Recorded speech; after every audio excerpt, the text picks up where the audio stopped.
Welcome back to another episode of On a Mission. I'm your host, Dr. Wendy Norfleet with Norfleet Integrated Solutions, and it's my pleasure to have Shanita Hairston with Strive Youth and Family Services. Welcome, Shanita. Thank you. Thank you for having me. So, Shanita, how did you get involved with youth? Is that something you always wanted to do? So I started off as a teacher. Okay. So I've been in education for about 14 years. What age group? Kindergarten. I had kindergarten first, so I had the babies. First of all, let me just tell you that I applaud you because I have an 8-year-old and the pandemic hit with middle of kindergarten. And let me just tell you, I would have paid her teacher's salary if I was an option. I just never realized how busy they are. I know. Yeah. It's a lot. It is a lot. And I applaud all of our teachers because it's a lot. Teaching is really, you have to love it. Yes. Yeah. So I had kindergarten, I had 4th grade. I taught about 4.5 years. Okay. And then I had district administration, school-based administration. Mm-hmm. So just moving in different directions and seeing how else I can help the youth. And so then how did that lead to this organization now? So right now with Strive Youth and Family Services, we're trying to help our young men, our at-risk men, ages 12 to 17. Okay. And it's a nonprofit. It's basically a group home. Mm-hmm. And so with this group home, just trying to provide that safe place for these young men and just get them prepared for this next phase of life. You know, it's ages 12 to 17, but we want to prep them for after 17, what happens. Right.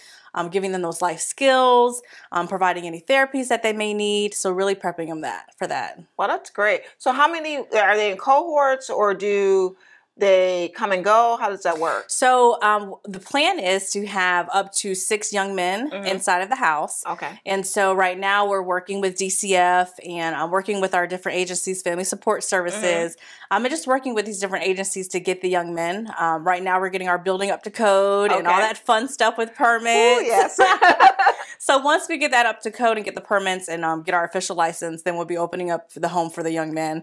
And the hope is for them to, we get a good solid group and they stay with us for as long as they need until they age out. Okay. Wow, that is awesome. Yes. That's just such a great concept. Yes. And people don't those wraparound services are what's needed.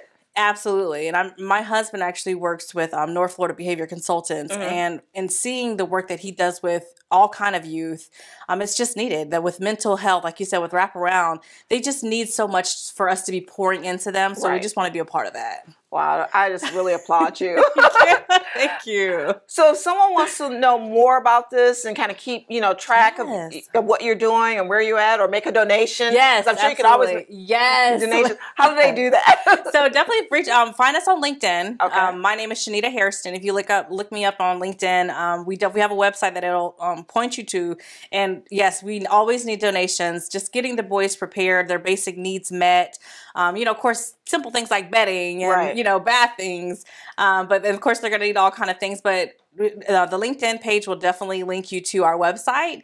Again, Shanita Hairston for Strive Youth and Family Services. All right. Thank you so much. Yes, thank you for having me. All right. You guys heard it. She can use some donations, use some help. So to learn more about Shanita Hairston, please reach out to her through LinkedIn. And we'll see you next time on Buzz TV.